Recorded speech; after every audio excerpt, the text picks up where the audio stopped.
नौजवानों को रोजगार नहीं मिलता, मगर उत्तर प्रदेश की जेलें उनकी जवानी को बर्बाद कर देती हैं। और अगर जिंदा बच जाते हैं तो बाहुबली और गैंगस्टर के नाम पर उनके पेट और पैर में गोली मार दी जाती है। अगर जेल में सड़ने के बाद निकलते हैं तो उनका इनकाउंटर कर दिया जाता है। मैं आज भी चैलेंज कर रहा हूं, कल भी चैलेंज करता रहूंगा, तुम मेरे इन सवालात का जवाब दो। मैं पूछना चाहता हूं, भारत को आजाद होकर 75 साल के करीब हो चुके हैं। इतने असेंबली और पार्लियामेंट के चुनाव हो गए कि हर चुनाव से पहले जिंदगी और मौत की बात होगी, और चुनाव के बाद हम रोज मरते हैं। हमारे बच्चे और बच्चियों को स्कूल नहीं मिलता, डिग्री कॉलेज नहीं मिलता, नौकरियों में हिस्सा नहीं मिलता, पुलिस के जुल्म का खात्मा नहीं होता। मेरे पास आदादो शुमार है, डेटा है मेरे पास, और जब हम ये बात करते हैं तो हमारे मजलिस के मुखालिफिन कहते हैं कि असदुद्दीन ओवैसी भड़काऊ भाषण करता है। इस बात से मुत्तफिक होंगे कि उत्तर प्रदेश में जितने भी समाज हैं, जितने भी बिरादरियां हैं, उन तमाम के अपने नेता हैं, उनकी तमाम की एक सियासी ताकत है, एक हैसियत है। और आज आप देखते हैं कि उसी वजह से वो तमाम समाज के वो लोग, उनके मसाइल, उनके प्रॉब्लम्स किसी हद तक हल हो रहे हैं। और हमारा हाल ये है कि मुस्लिम अक़लियत से बार बार ये कहा जाता है कि हर असेंबली का इलेक्शन आएगा, हर पार्लियामेंट का इलेक्शन आएगा।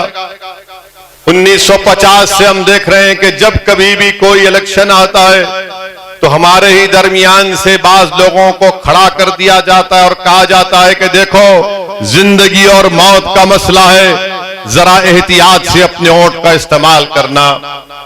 मैं पूछना चाहता हूं, भारत को आजाद होकर 75 साल के करीब हो चुके हैं। इतने असेंबली और पार्लियामेंट के चुनाव हो गए कि हर चुनाव से पहले जिंदगी और मौत की बात होगी, और चुनाव के बाद हम रोज मरते हैं। हमारे बच्चे और बच्चियों को स्कूल नहीं मिलता, डिग्री कॉलेज नहीं मिलता, नौकरियों में हिस्सा नहीं मिलता, पुलिस के जुल्म का खात्मा नहीं होता, नौजवानों को रोजगार नहीं मिलता, मगर उत्तर प्रदेश की जेलें उनकी जवानी को बर्बाद कर देती हैं। और अगर जिंदा बच जाते हैं तो बाहुबली और गैंगस्टर के नाम पर उनके पेट और पैर में गोली मार दी जाती है। अगर जेल में सड़ने के बाद निकलते हैं तो उनका इनकाउंटर कर दिया जाता है।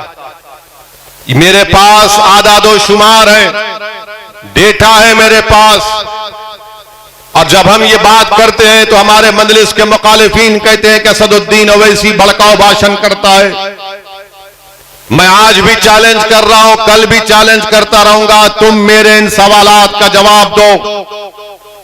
क्या मेरे सवालात में अगर उसमें सच्चाई है तो फिर बताओ तुमने क्या किया।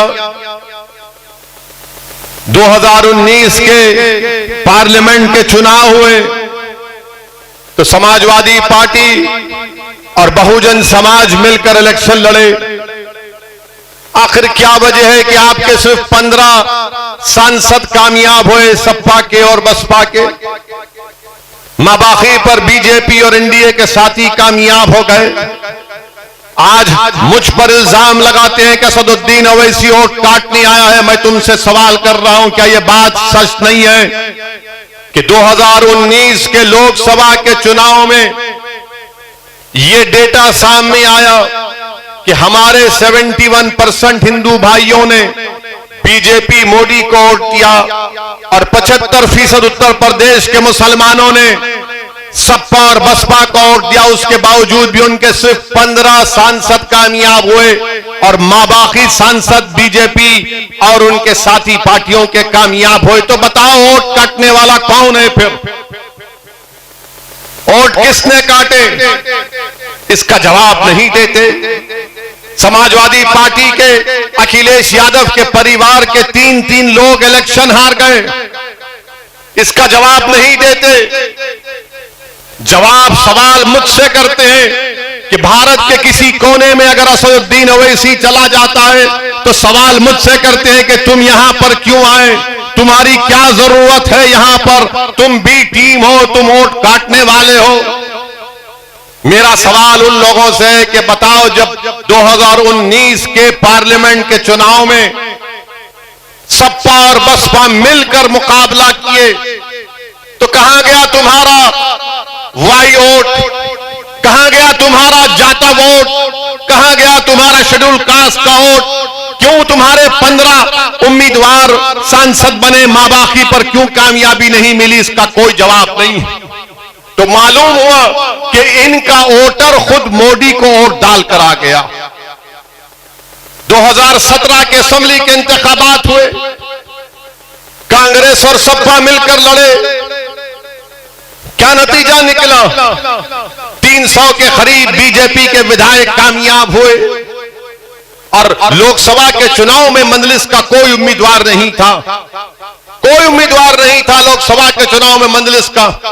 इसके बावजूद भी आप बीजेपी को नहीं हरा सके।